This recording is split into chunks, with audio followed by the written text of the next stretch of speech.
Restrictive diets like fasting, low carb, and keto aren't sustainable for weight loss and often lead to weight regain.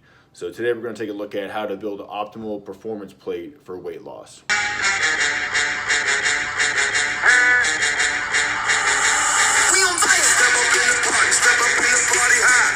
So on the left here I have my original performance plate. So now as we shift over toward the weight loss plate, let's look at the few key differences.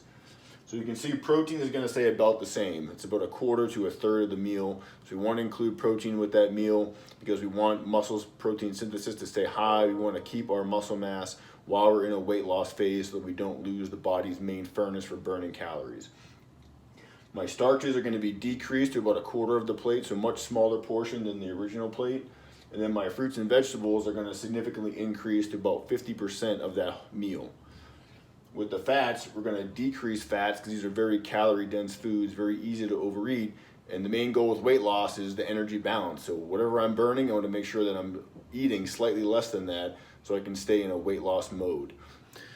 So these changes are really important because they all impact energy balance of the diet. And again, energy balance is the calories in, calories out. To lose weight, I need to be eating less than what I'm burning to consistently lose weight over time. So the big change here is eating a lot more fruits and vegetables. These are very low calorie foods, high in fiber and water content, so they're gonna keep me full so that I'm not hungry throughout the day. Decreasing hunger is key for weight loss because if I'm not hungry, then I'm not gonna be eating. If I get hungry during the day, then I'm gonna tend to overeat, especially later at night. So I wanna keep hunger at bay by increasing the volume of fruits and veggies at my meals to, like I said, to ward off hunger. The starches are going to be decreased because these are very energy dense, easy to overeat foods. So here's an example that I have to kind of illustrate that. So here I have 300 calories of pasta. Not very much food here. In fact, I could probably eat, 4 or 5 of these in one meal because after I cook it off, it's going to be very small. So again, that's 300 calories of pasta. Very easy to overeat. I'm likely not going to just eat that much. Versus this is a 2-pound bag of broccoli, right? This is also 300 calories if I were to eat the whole entire bag. It's going to be really hard for me to eat that entire bag, and most likely I'm not going to finish that entire bag. So you can see just the volumizing effect of the fruit and veggies that are going to have. I'm going to eat that broccoli, I'm going to feel very full, and I'm not going to want to overeat. Versus if I'm just eating the pasta, I'm going to eat 4 or 5 servings, and before you know it, my calorie intake is way above my calories that I burned. So those changes are very important. And not to say that carbs are bad, because we still need carbs in our diet. We're just decreasing the portions of the ones that are easier to overeat. So things like spaghetti, your cereals, pizza, cookies and sweets, things like that. Very easy to overeat. We want to decrease the portions of those and increase the portions of ones that are going to fill us up. Another big change is decreasing fats. Fats are very calorie dense.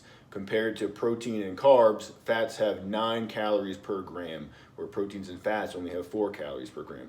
So adding cheese, butter, sour cream, different types of oils to your meals is going to greatly increase the calorie content of that meal. So we're trying to lose weight. Again, we don't want to be eating a lot of calorie dense things that aren't going to fill us up. So if I have a handful of almonds that are 200 calories, that's not going to make me very full. Compared to if I ate 4 apples, that is also 200 calories. And I wouldn't actually eat four apples, but you get the idea. Like the fats are very calorie dense and not going to fill me up, so I want to decrease those at my meals. And then for drinks, again, we want to stick with low calorie to 0 calorie drinks. So water is always going to be your best bet. And there's also like other flavored waters, seltzer waters, things like that. Coffee, teas that are going to be 0 calories that aren't going to contribute to that energy balance. Those are the drinks that I want to stick with most of the time. So let's quickly take a look at how this plays out in terms of real food components of a meal.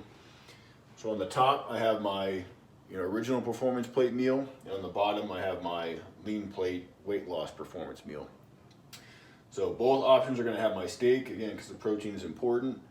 The starch here, I've switched it, so I have mashed potatoes for the regular performance plate, and just a baked potato down here for their weight loss plate. Again, it's going to be a lot harder to overeat baked potatoes than it is to just load up mashed potatoes, butter, gravy, cheese onto my plate.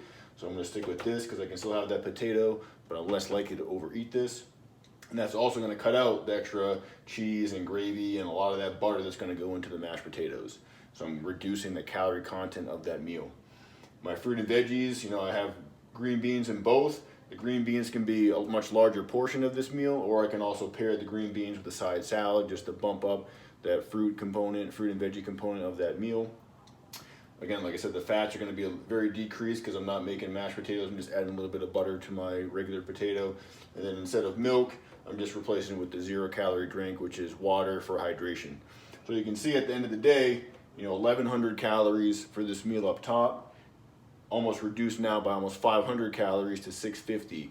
So this is a much better option for that weight loss component because I've significantly reduced the calories by cutting out a lot of the extra fats and then increasing my fruit and veggie component, and also switching to a much easier, or I should say, less easier to overeat form of starch.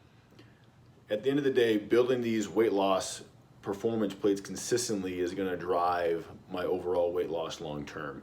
And the beauty about these plates is that you can really eat the foods that you enjoy as long as you're following the main kind of concepts of the plate. A lot of these restrictive diets, you can't eat the things that you want and they're really tough to stick to. So you might be able to do, intermittent fasting or low carb or keto for a week or two, but at the end of the day, it's not going to be something that you can follow long term. And long term weight loss and keeping the weight off is what we want. We don't want initial drastic weight loss and then in 6 months I've gained back all the weight that I lost plus an extra 10 to 15 pounds.